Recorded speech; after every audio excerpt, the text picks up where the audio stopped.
నమస్తే అన్న, అందరికీ నమస్కారం. Kuwait public authority for civil information తాజా గణాంకాల ప్రకారం కువైట్లో గృహ కార్మికులు కార్మిక మార్కెట్లో ముఖ్యమైన భాగంగా కొనసాగుతూ ఉన్నారని చెప్పి ప్రకటించింది. తాజా నివేదిక ప్రకారం కువైట్లో సుమారు 8,83,300 మంది గృహ కార్మికులు పనిచేస్తూ ఉన్నారు. ఇది మొత్తం కార్మిక మార్కెట్లో 27% మరియు కువైట్ దేశం యొక్క జనాభాలో 17% మంది గృహ కార్మికులు ఉన్నారని చెప్పి తాజా నివేదిక తెలిపింది. గృహ కార్మికులలో మహిళల వాటా 57.7%గా ఉంది.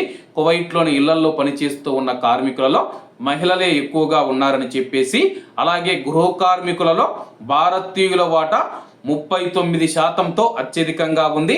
ఆ తర్వాత శ్రీలంకన్లు 17.9%, ఫిలిపిన్లు 17.1%, బంగ్లాదేశీయులు 12.1%, నేపాలీయులు 7.8%, ఇథోపియన్లు 2.5%, బెనిన్ వాసులు 1.8%, మాలియన్లు 0.4%, సుడన్ వాసులు 0.2% ఉన్నారు.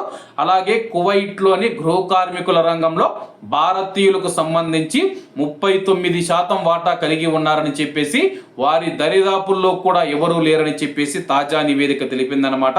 ప్రస్తుతం కువైట్లోని గృహ కార్మికుల మార్కెట్ కావచ్చు, అలాగే బయట కార్మిక మార్కెట్లో కావచ్చు, భారతీయులు అగ్రస్థానంలో కొనసాగుతూ ఉన్నారని చెప్పేసి, కువైట్లోని ఇళ్లలోనైనా సరే కానీ బయట కంపెనీలు కావచ్చు, లేకపోతే ప్రభుత్వ రంగం కావచ్చు, ప్రైవేటు రంగాలలో భారతీయులు కువైట్ దేశానికి ఎనలేని సేవలు చేస్తూ ఉన్నారని చెప్పి తాజా నివేదిక తెలిపింది. మరి చాలా మంది కువైట్లో ఖాదీం వీసా మీద బయట కూడా పనిచేస్తూ ఉన్నారు.